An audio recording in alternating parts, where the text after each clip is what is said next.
In the middle of the company party, at the boss's house, I raised my glass of champagne and announced my divorce. The silence that followed was piercing. The conversation stopped, the smiles froze on everyone's faces, and even the background music seemed to stop. The eyes turned to me, confused, disconcerted. Some laughed, thinking it was a joke. Others tried to maintain their composure, but I could feel the discomfort spreading through the room. She, there by my side, with that cracked porcelain look, pretending surprise, pretending pain. But I knew. And at that moment, everyone would know too. I had waited for that moment with surgical precision, cultivating the pain in silence, feeding the anger as if it were the last gulp of air before the final plunge. Because I didn't just want to end that marriage. I wanted everyone to feel the rot that was hiding behind our rehearsed smiles and happy photos. It took months of silently digesting the bitter taste of betrayal. The kind of betrayal that doesn't happen all at once, but that seeps in little by little, like an invisible infiltration behind freshly painted walls. A different touch, a strange perfume on the car seat, one less smile at dinner. At first, I doubted myself. We always doubt. You believe you're exaggerating, that it's all in your head, that loving is letting go. But no love survives a repeated lie. And that lie had been going on for longer than I imagined. She was meticulous. He had a talent for deceiving. He knew how to make me believe that it was just stress, that I was overwhelmed, that we needed time for ourselves. Irony, the time she said she wanted for us was the same time she used to spend with someone else. And the other. The other wasn't just anyone. It was someone I knew, who I admired, who I trusted. The kind of man who speaks looking you in the eyes, who shakes your hand firmly and then wipes the dirt from his shoe on your soul without you even noticing. So it wasn't enough to just separate. I needed to show. Showing that behind the facade of an exemplary couple there was a cold and calculating woman, and an even more rotten man, who used his position to take advantage not only of his position, but of someone else's wife. That night, no one was prepared. And I made sure of that. The lights, the toasts, the speeches, everything planned to create the perfect stage. When I opened my mouth, the words came with a calm that surprised me. I didn't shake. I didn't hesitate. Because the pain was no longer pain. It was purpose. He said we were getting divorced. He said it was not due to incompatibility, nor due to natural wear and tear. He said it was treason. Cold. Prolonged. Planned. He said she had slept with another man more than once. That she lied, cheated, used our home, our time, our trust. He said the other man was at that party. Said he was our host. And when heads turned, the silence was replaced by a growing murmur of shock and embarrassment. He tried to laugh. He tried to deny it. She cried. He tried to defend himself. But I didn't give it space. Because I had proof. Messages. Videos. Confessions. But it wasn't just about exhibiting. It was about justice. Because what they didn't know was that, in the last 2 months, I had become a silent partner in the company that man ran. I had silently bought shares that he had no idea were for sale. And now, in front of all my colleagues, the investors present, the directors of the international headquarters, I was not just destroying my marriage. I also destroyed the professional structure of 2 traders. The same night he hoped to impress investors, I delivered the news of his dismissal. The same night she hoped to use my image as a shield, I emotionally undressed her in front of everyone. And what followed was the kind of chaos that no one forgets. She tried to take me aside, shout that it was crazy, that I was ruining everything. I said we could talk later, at home. Which house? I asked. What did you use to meet him? The one I emptied this afternoon while you were putting on makeup to pretend to be pure at this party. I told her the car was in her name, but the keys were with the tow truck. That the credit card had been cancelled. That the joint account had been closed. She said the lawyer would serve the divorce papers on Monday and that she should seek shelter with whoever she thought best. Maybe the now ex-boss would be willing to take her in. She looked at me as if she saw a stranger. But that's what I had become, a stranger to those who refused to see me while there was still time. That night, no one danced anymore. The music was turned off, the waiters stopped serving, people moved away as if they were at a crime scene, and they were. Because there, in that room too bright to hide sins, two loves died in a public, painful and definitive way. And I don't regret it. Not because I did it. But because it took so long. As I left the party, I felt a strange mix of relief and emptiness. As if he had finally removed a knife from his chest, but realized the cut was still bleeding. And yet, there was a quiet peace in knowing that I hadn't been silent. That I wasn't just another man betrayed in silence. That I did justice with intelligence, with strategy, with elegance. Because whoever destroys me doesn't bury me, awakens me. And what wakes up never goes back to sleep. What no one imagines, however, is that this story doesn't end there. Because their betrayal was just the trigger. What happened next, that changed my life forever. What that man lost goes beyond his position. And what she faced, months later, was something not even I could have predicted.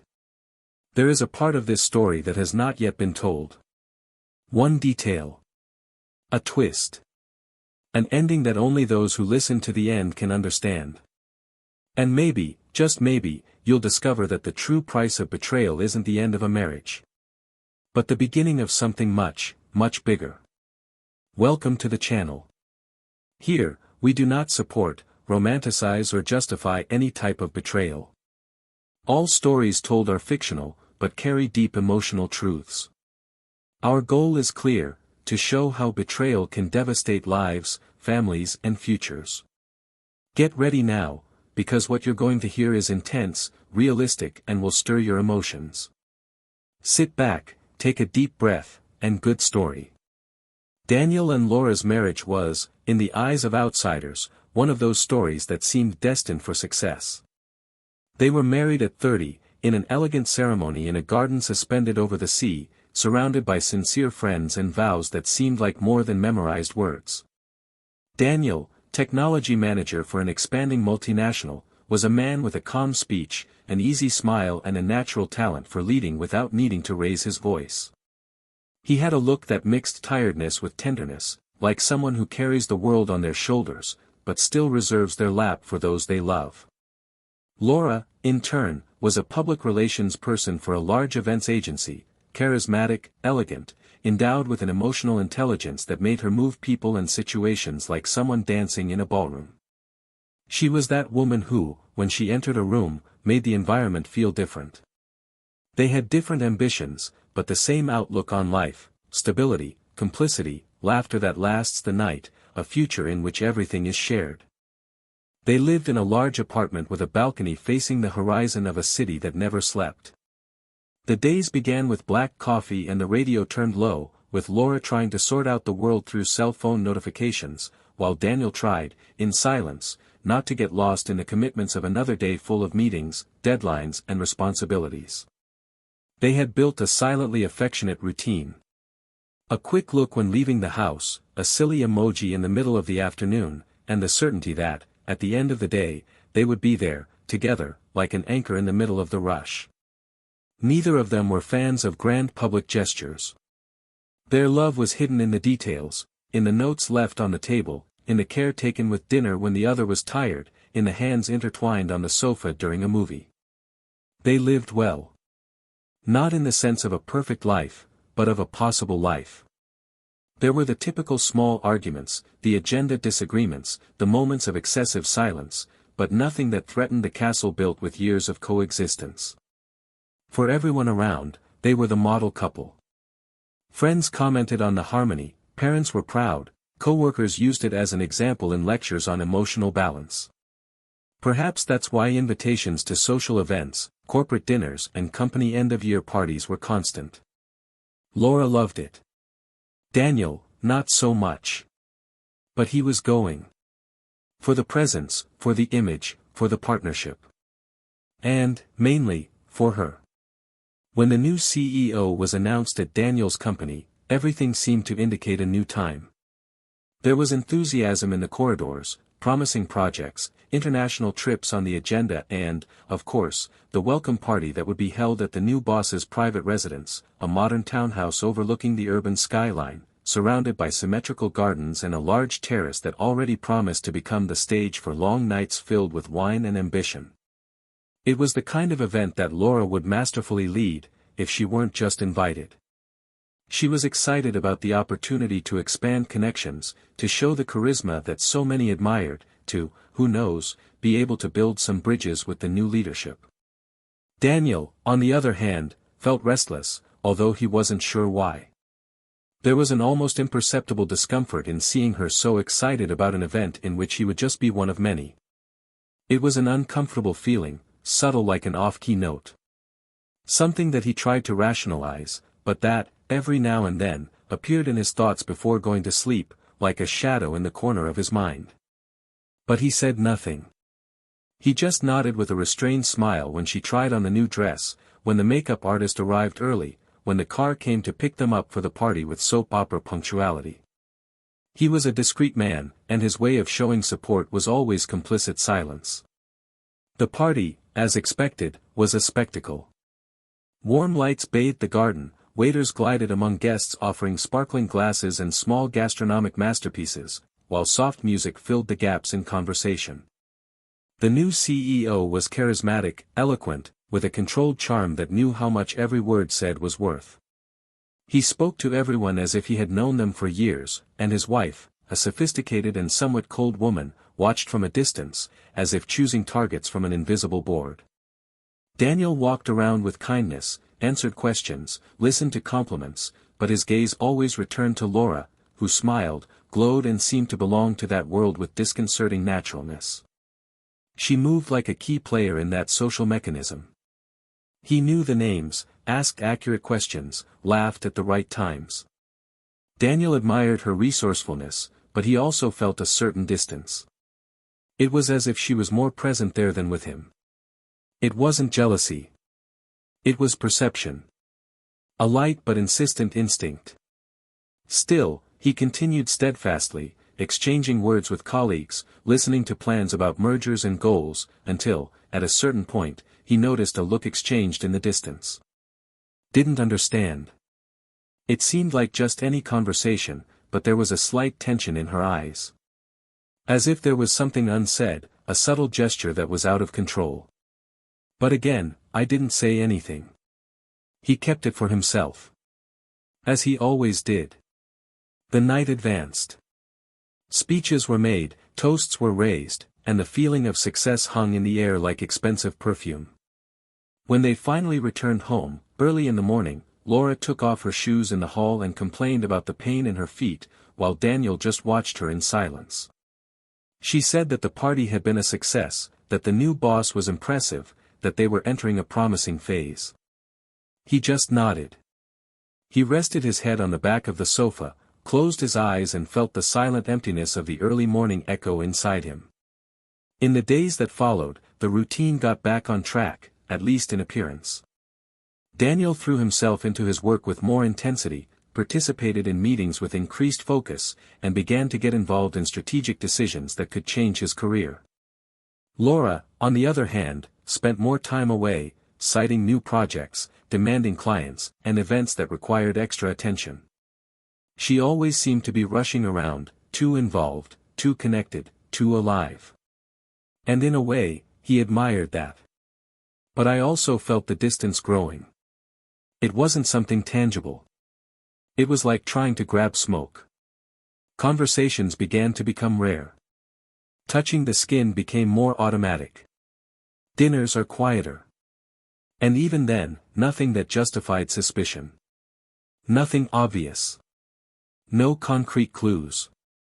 Just a succession of imperceptible absences that, when added together, created an abyss.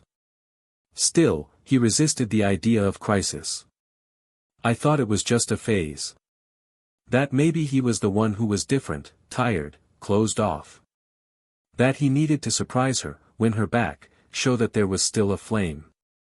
He bought flowers for no reason, prepared an impromptu dinner, tried to start deeper conversations. She smiled, thanked him, but something in her eyes seemed distant. As if the soul was already somewhere else. What Daniel didn't know, and what would still take time to realize, was that that night at his boss's house hadn't been just a party. She had been a turning point. A silent landmark. The beginning of a whirlwind that would begin to swallow everything he knew for granted. And while he believed he was just facing the inevitable routine of a mature marriage, the story behind the smiles, the absences, and the unspoken phrases began to slowly reveal itself, like a crack that grows in silence until everything collapses. Time, always, would show that love, no matter how solid it seems, can collapse silently. That trust, once cracked, will never be whole again. And that, sometimes, betrayal doesn't come with a bang, but with the subtle touch of an over-rehearsed gesture. What he didn't know yet was that his life was about to change forever. And that, at the center of this change, would be not only the pain of discovery, but the power of reaction. Because what came next wouldn't just be the collapse of a relationship. It would be the rebirth of a man. And the beginning of a story that no one in that company would ever forget. The weeks following the party became a tangle of increasingly disjointed routines. Daniel woke up earlier, Laura arrived later. He prepared coffee, she forgot to drink it. She wrote down messages on the fridge, he read them, but didn't respond. What were once just small noises at the wedding now seemed like echoes multiplying throughout the house. Even in silence, she seemed distant. Even at his side, she seemed absent. It was like living next to a version of her, same voice, same body, but with her soul anchored in another port. Daniel wondered if it was just tiredness, if it was a difficult time at work, if it was him, like so many men wonder when the ground starts to open up cracks. And because I didn't want to see, I pretended not to see. But the body feels it before the mind admits it. He began to wake up in the middle of the night with a tightness in his chest, a cold that started in his stomach and rose in the form of anguish until he suffocated his thoughts. He tried to go back to sleep, turning on his side, reaching out to her, who always slept on her back, motionless, as if the space between them were an abyss. At work, Daniel started to be noticed in a different way.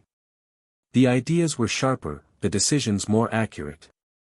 Directors began to consult him more frequently, and their proximity to the new CEO gradually grew.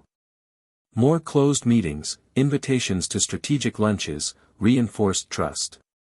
Daniel, although flattered, maintained a certain reserve. There was something about the CEO's way of acting that always made him stand back.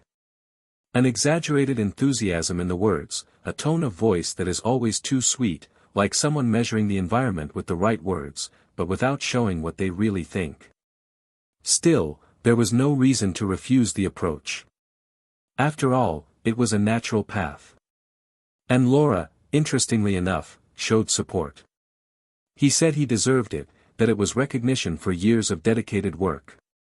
I encouraged dates, praised the way he was finally being valued. But Daniel felt there was something strange about his excitement. It wasn't pride. It was as if she was rooting for something he couldn't identify.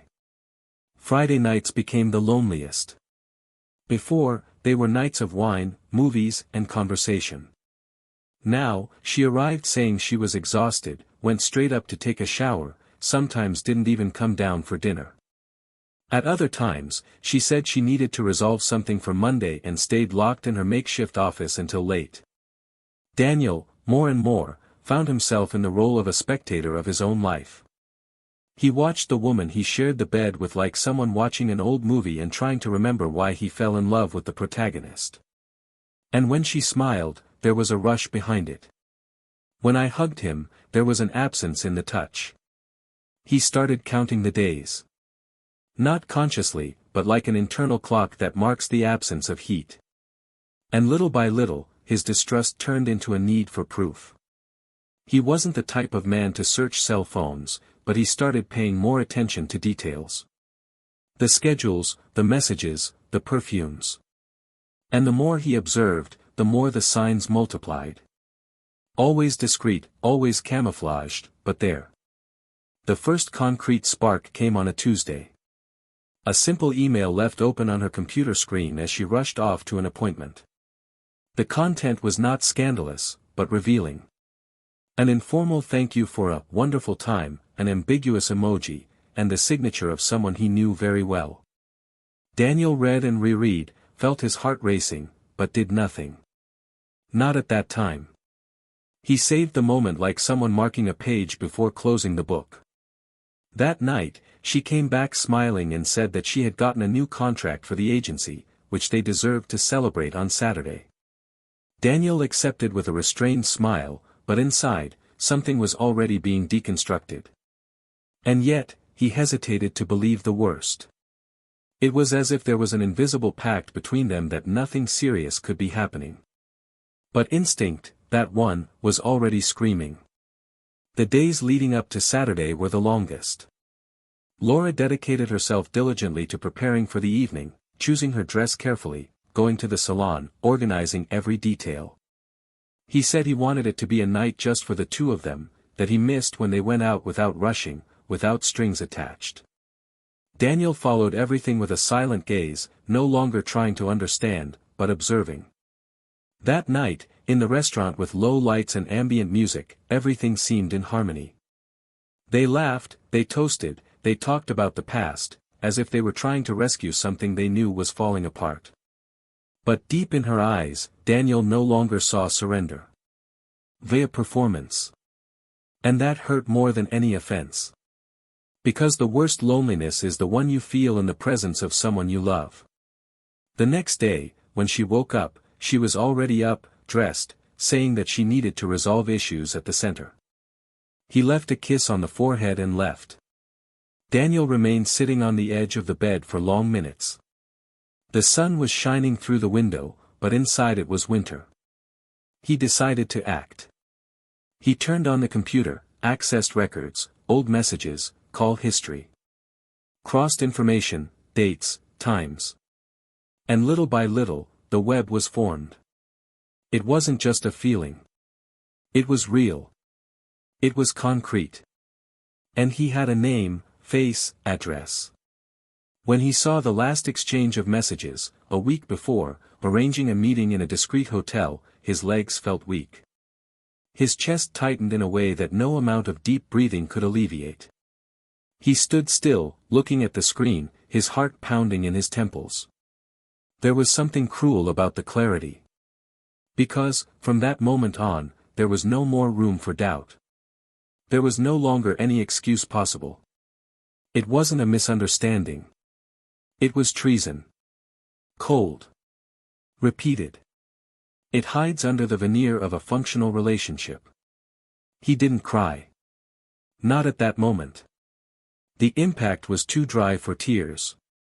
It was as if reality had stopped having sound.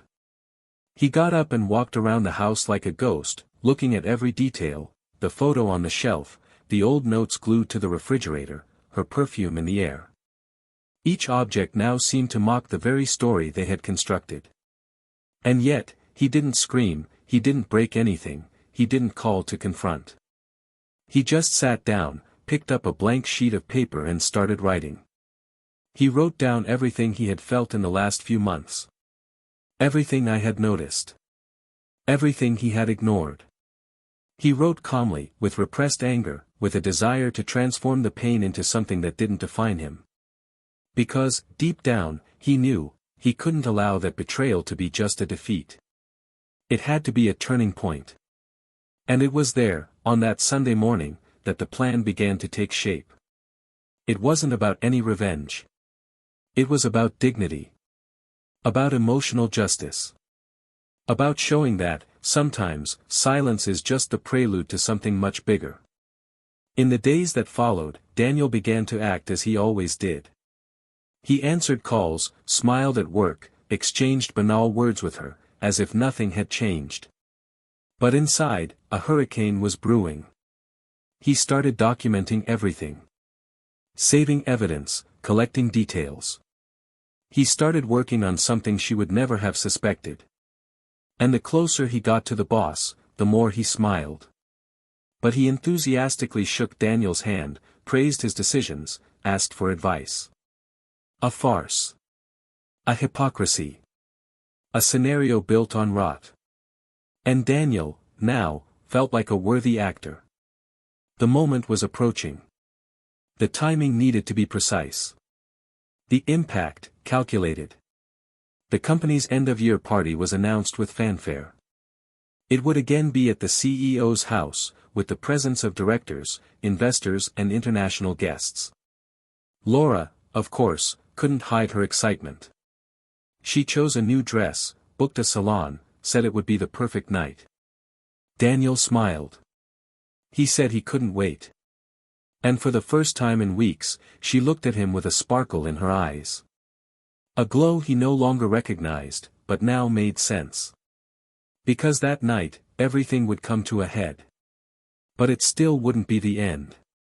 There was still a secret that no one there imagined. Something kept under lock and key. Something that, when revealed, would change everything. Forever.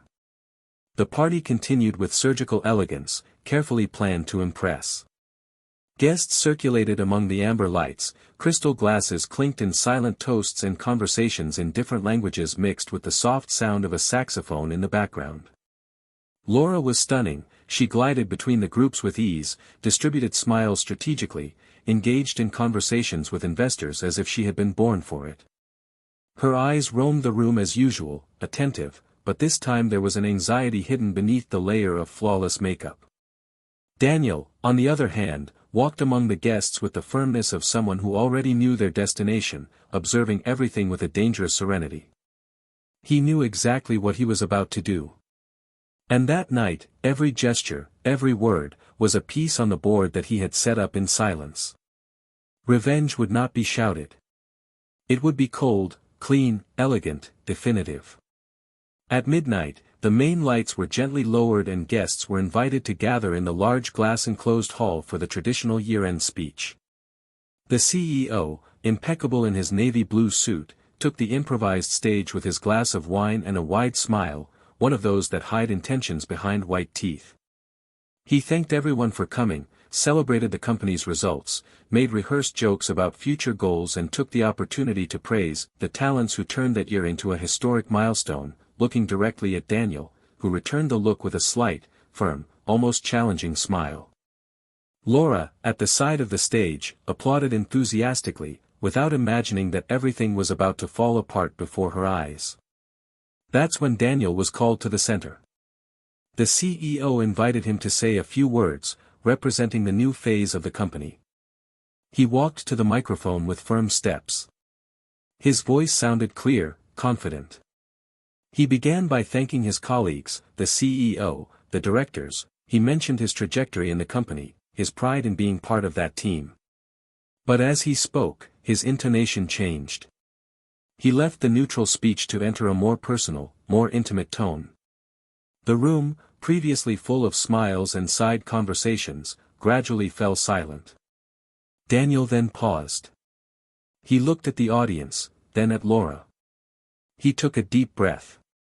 He said he would like to share an important decision. He announced that he was getting divorced. The sentence fell like a sharp blade. Some smiled in discomfort, others frowned. Laura froze. The smile on his lips faded into an imperceptible tremor. She tried to laugh, to look for some hint of joke in it, but Daniel wasn't looking at her anymore. He looked at everyone. He went on to say that that night would be remembered for much more than the company's results. And that certain truths needed to be told. Without raising his voice, he reported that he had discovered something that had been eating at him for a long time.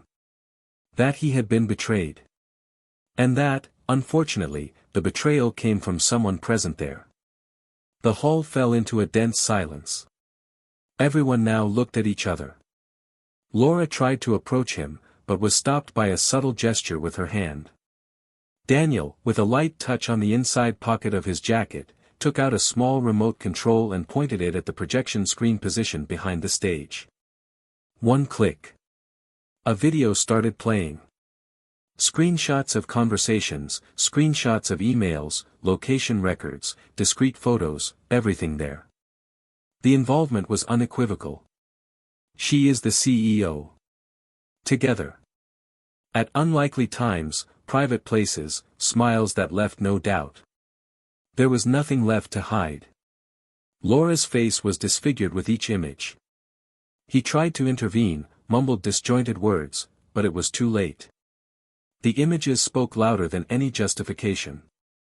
The CEO, in turn, remained motionless, as if every second frozen on the screen sank him an inch deeper into shame. No words came out of his mouth. The mask of leadership has collapsed. The directors, investors, employees watched in absolute silence, as if they were watching a fire without being able to look away. When the video ended, Daniel returned to the microphone and said, firmly, that the betrayal was not just personal. She had crossed the ethics, the professionalism, the bonds that sustained not just a marriage, but the integrity of an entire team. He said that broken trust between two people can destroy much more than a home. It can implode reputations, careers, entire companies. But then, before any reaction took over the room, he took a deep breath and announced what no one there could have imagined. He said that, months earlier, he had discovered that part of the company's shares were being silently sold by a group of minority investors.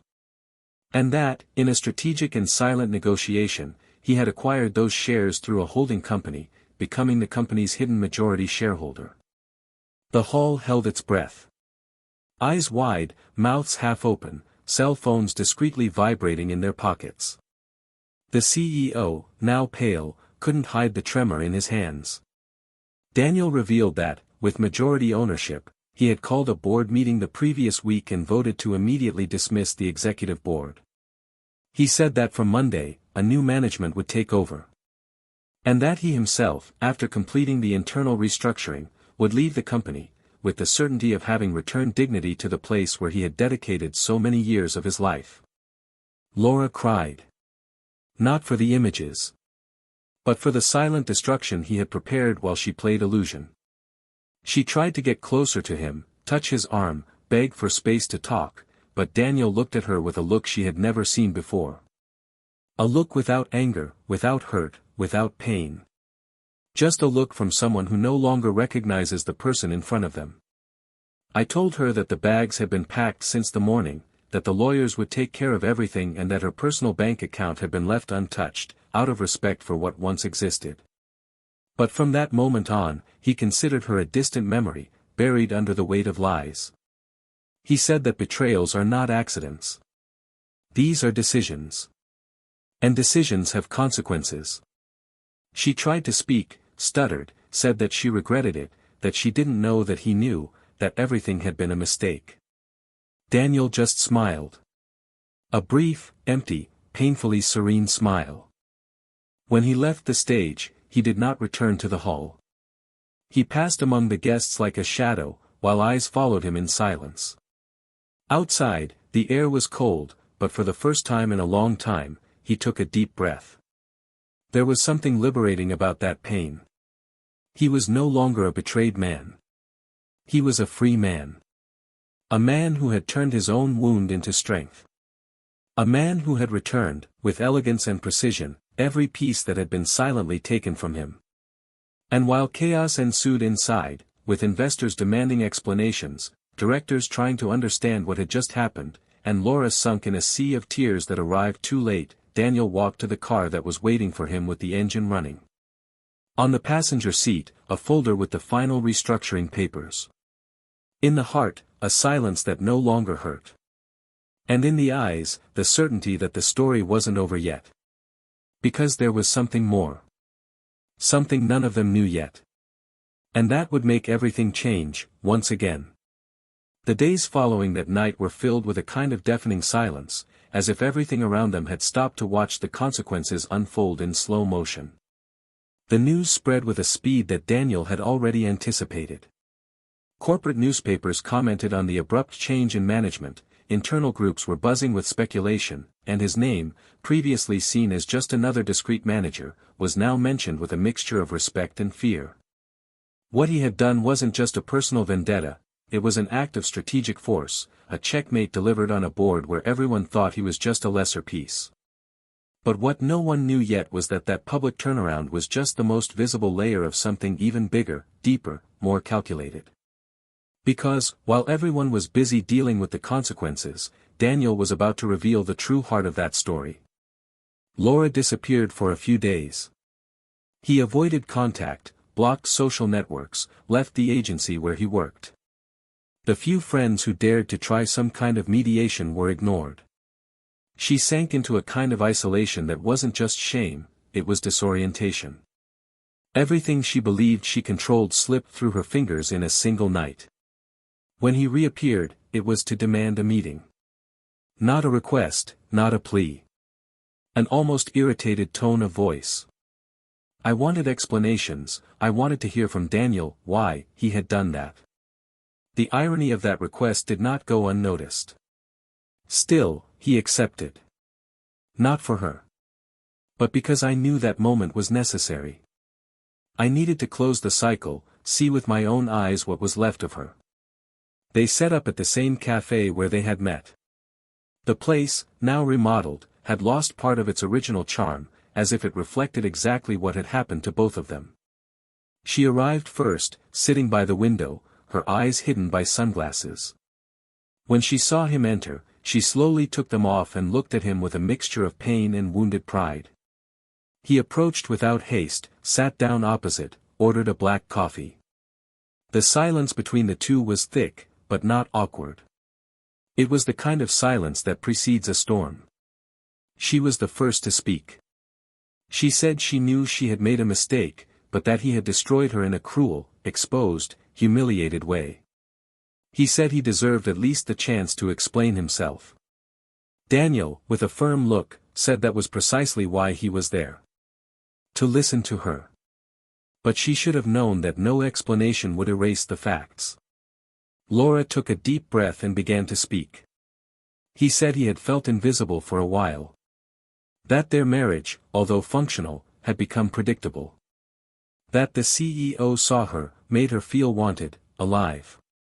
And that, at first, it was just flirting, but over time, the desire got out of control. He said it wasn't love, it was impulse, lack, stupidity.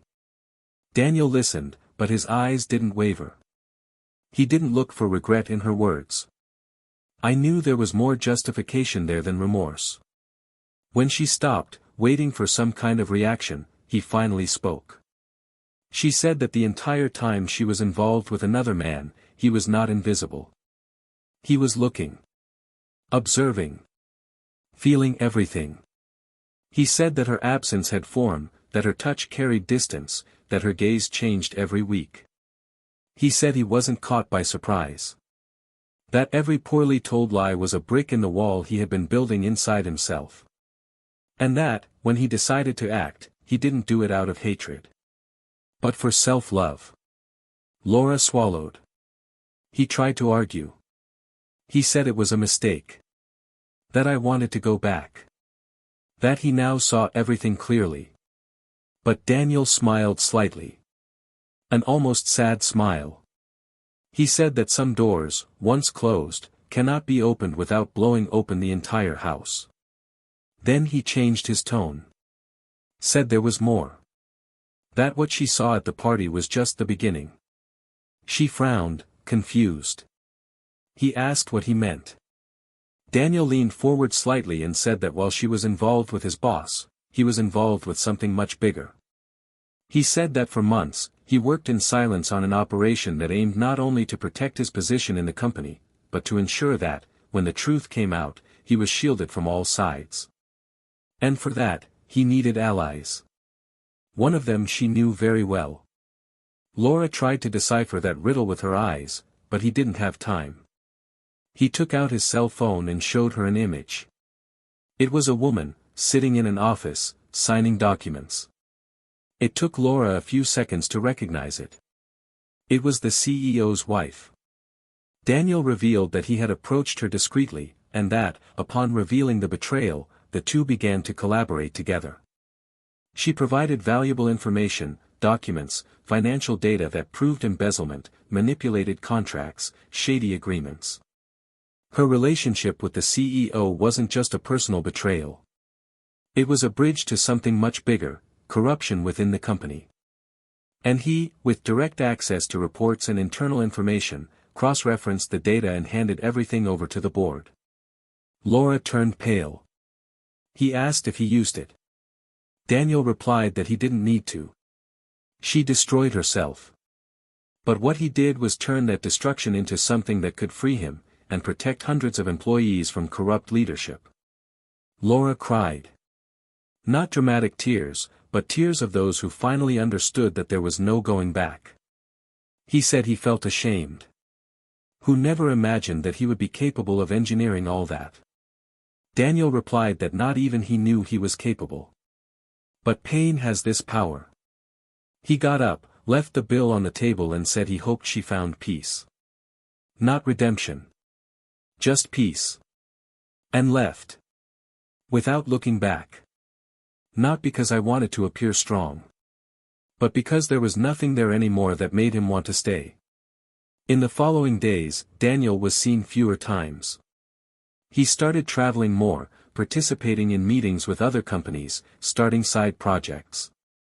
A new rhythm was established in his life. It wasn't complete happiness. But it was freedom. There was something quietly satisfying about rebuilding yourself from scratch. A few weeks later, he received an unexpected message. It belonged to the CEO's wife, now ex-wife. I wanted to thank you. He said what he did saved not only the company, but its self-esteem. They said they could meet for coffee. He accepted. But this time, somewhere else. A new starting point. They saw each other late one afternoon, in a small cafe on the corner, where no one knew them. They talked for hours. Not about sorrows. But about the future. About reconstructions. About how two people, coming from such different pains, could find comfort in each other's company. And so, without rushing, without declared intentions, something began to be born there. A calm affection. A mutual care. A desire to be close without having to explain yourself. Daniel, who had lost everything in one night, now gained something new, unexpected, light. The past has not disappeared. But it didn't hurt anymore. It became just the soil from which something different began to blossom. Because sometimes, the greatest revenge is not in destroying those who hurt us. But in building a life so full, so serene, that the pain of the past becomes irrelevant.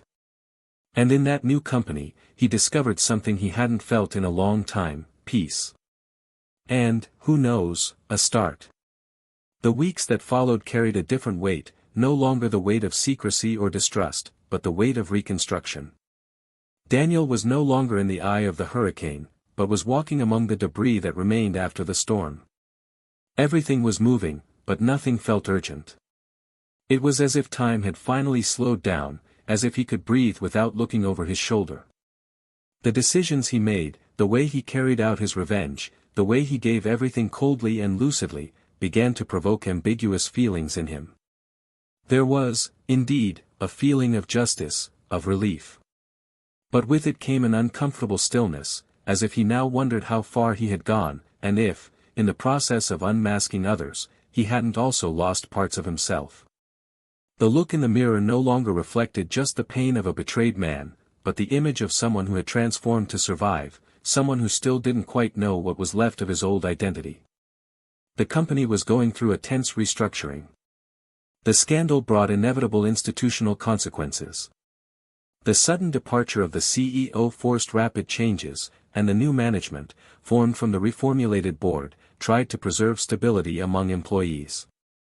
Daniel, as he had promised, did not take direct command of the operation. He participated as a consultant in transitions and discreetly guided important decisions, but avoided being at the center of public decisions. His presence was felt more than seen, and that was on purpose. Now he was not looking for prestige, but silence.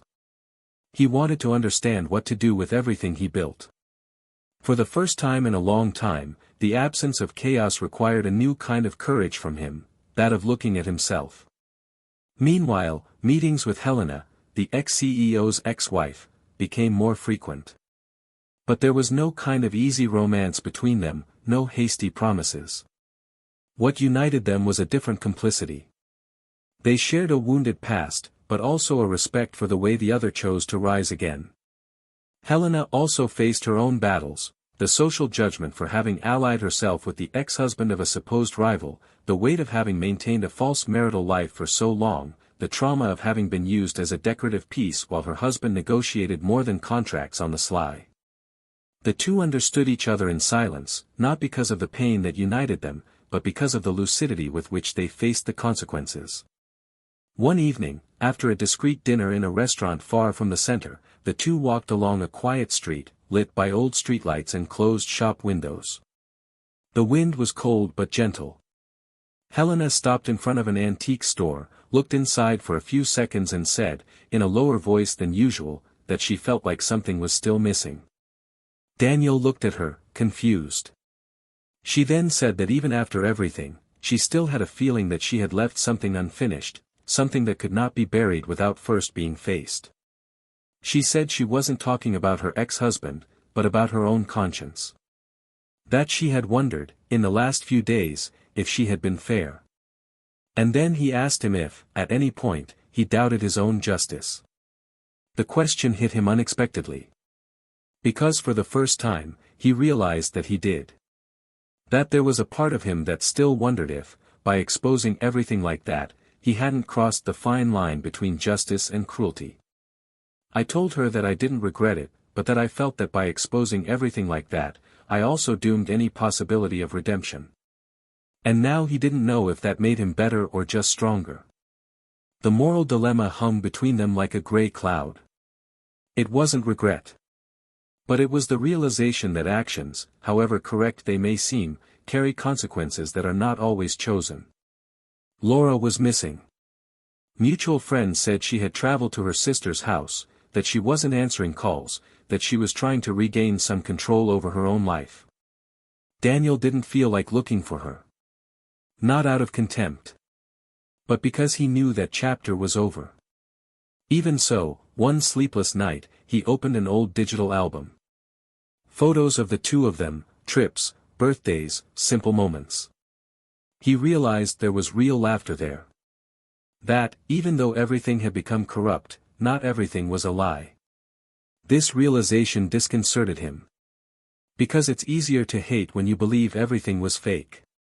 But remembering that there was love, that there was sincerity at some point, makes the loss even more human. And it was that morning that he understood, forgiving is not forgetting or justifying. It's freeing yourself from the obligation to carry hate. In the following days, he began to change small habits. He left the house where he lived, rented a smaller apartment, with fewer memories, more silence. He resumed old hobbies, reconnected with friends he had left aside during his years of marriage. He started running in the morning and started playing the piano again on nights when the loneliness was more intense. He wasn't trying to distract himself. It was rebuilding itself. Helena was still present.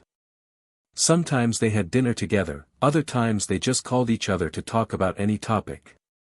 There was no rush. Yes, there was mutual care. One autumn afternoon, she invited him to visit a small independent bookstore owned by a friend who was going bankrupt. Daniel accepted. They spent hours between shelves, discussing authors, laughing at absurd titles. When they left, she looked at him with a lighter look. He said that, for the first time in years, he had laughed without guilt. But there was a decision that still hung in the air. An invitation from the company to return to the position of director, now officially, with freedom to set up his own team, to redesign the direction of the area. It was a recognition, but also a responsibility. Daniel hesitated. He knew he could make a difference, but he also knew that taking on that role would mean diving back into the environment that almost destroyed him. He talked to Helena about it, he heard from her that perhaps accepting it was the way to transform the space. He said that sometimes, rewriting one's own history means going back to the point where it all began, but with a different perspective. In the following days, he reflected in silence. He remembered the words spoken, the decisions made, the impact he made. And then he realized there was one more thing he needed to do. Not to reconnect, but to end the cycle once and for all. He sent a letter to Laura. Not with accusations, nor with demands. Only with truths. He said he wanted her to find herself again, to be able to forgive herself. He said that he had suffered, yes, but that he now understood that the pain had also transformed him. And even though they could never walk together again, he wanted her not to be trapped in guilt, but to learn to live with her own choices. Because, in the end, everyone carries guilt. What changes is what you do with them. The answer didn't come. And he didn't expect it to come. That letter was not a dialogue. It was a liberation. A final gesture. The last page of a story that was already complete. And it was with this feeling that he decided to accept the invitation. I would return to the company. Not as someone who avenged a pain. But as someone who learned from her. It would create a new environment, train new leaders. I would turn pain into a legacy. And in doing so, maybe I could finally understand what it means to actually move on.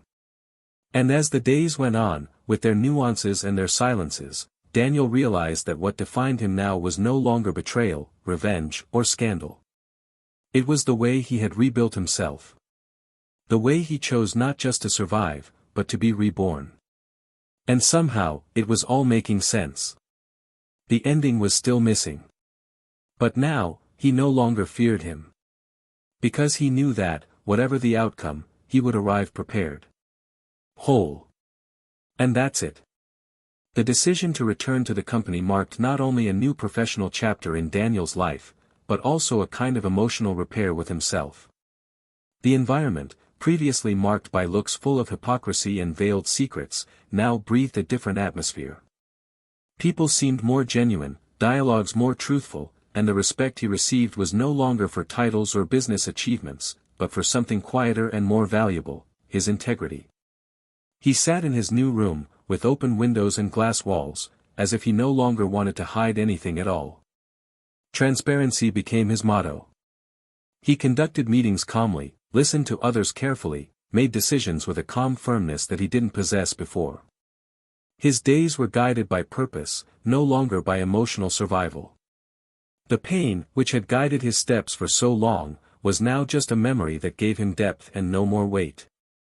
Meanwhile, Laura reappeared months later at a charity event promoted by an NGO supporting women victims of emotional abuse. What surprised many was seeing her as a regular volunteer for the organization, using her training and experience in events to help other women get back on their feet. She didn't talk about the past, she didn't try to justify mistakes, she didn't even mention Daniel. But those who observed her carefully saw in her restrained gestures, in the way she avoided the spotlight, the mark of someone who had been torn apart and was now patiently stitching together her own soul. He lived in a small apartment, far from his old social circle, far from the shop windows that were once part of his identity.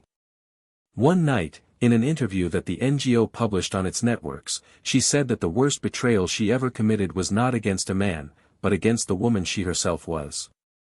That when he lost himself in empty admiration for someone who only saw in her an extension of his own ego, he stopped recognizing who he saw in the mirror.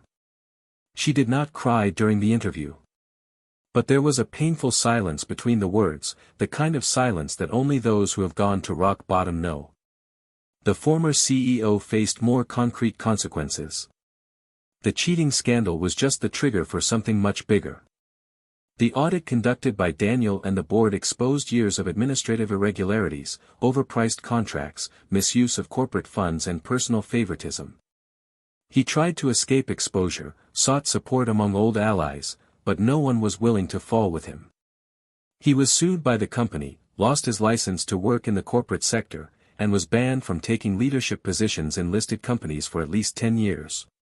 His wife, Helena, formalized the divorce and ensured that part of the assets were donated to social causes. He now lived in seclusion on a property inherited from his parents, isolated from the life he once idolized. His fall was not just professional. It was existential. The image of a successful man fell apart in a few months, and all that was left was a man trying to justify, to himself, how he got to the point of losing everything due to vanity and poorly controlled impulses. Helena, in turn, blossomed in a way that not even she expected. Over time, he turned the painful process of separation into a book. An intimate, dense narrative, which exposed not the facts themselves, but the feelings, the nuances, the silences that slowly kill within an unbalanced marriage. The book became an unexpected success, not because of the scandal, but because of the courage of its reflections. He spoke of the importance of listening, of not accepting less than respect, and of how it is possible to rebuild oneself after the end. In an interview with the literary press, he mentioned Daniel as someone who taught him that not every wound needs immediate healing. Some just need to be looked at truthfully. The two still met, from time to time, for quiet lunches, long walks or exchanging emails that seemed like letters from other times. They did not enter into a formal relationship. And that made sense for both of them. What they built was stronger than labels. It was confidence. And that was enough. The moral dilemma that had arisen for Daniel, the fine line between justice and cruelty, was never fully answered. And maybe it shouldn't be. Because life doesn't offer perfect solutions. It offers paths. And he had firmly chosen his, even if it cost many people their peace. But now, looking at everything that had happened, he realized that the impact of his choice did not destroy, as he feared. Transformed. Everyone involved was forced to look inside, to confront their own shadows, to understand the price of their silence, their decisions, and their deviations. And that, somehow, gave meaning to the chaos. Years later, at an international corporate event, Daniel took the stage to talk about business ethics and emotional leadership. It was another man.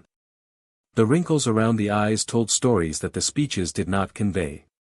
He spoke about truth, about the courage to face discomfort, about how companies are made up of people and that, if there is no humanity in decisions, success is just a house of cards.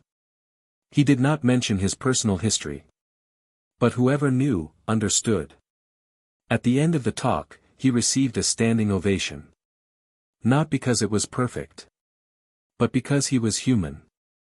The last scene of his story was not marked by a romantic reunion or a new alliance. But for a simple, discreet gesture, in the middle of an ordinary morning. He went into a bookstore, saw Helena's book displayed prominently, bought a new copy, even though he already had one at home, and left a note inside it. "Thank you for teaching me to see beauty in what's left after the end." He discreetly handed it to the attendant and asked her to give it to the author when she passed by again. He left the store with the same silence with which he always preferred to walk. But this time, the silence was not absence. It was fullness. And so, Daniel's story ends not with applause, revenge or regret, but with a rare type of justice, one that transforms, that honors the truth, and that does not need an audience to be celebrated. He was not a hero. It was a wounded man who chose not to hurt back with the same weapon, but with the truth. And that choice, although lonely, freed him. Because in the end, everyone falls, but few rise with dignity. If you made it this far, tell us what you thought of this story. Which character impacted you the most? And what would you do in their place? Comment below, we want to know your opinion. Take advantage and subscribe to the channel so you don't miss any of the next stories. Here, each narrative is an invitation to reflection, a dive into human emotions and the limits of trust. And remember, this channel will never support any type of betrayal. Our stories are fictional, but the feelings they portray are real. And that's why we believe that every choice has its price, and every truth, its power. Until next time.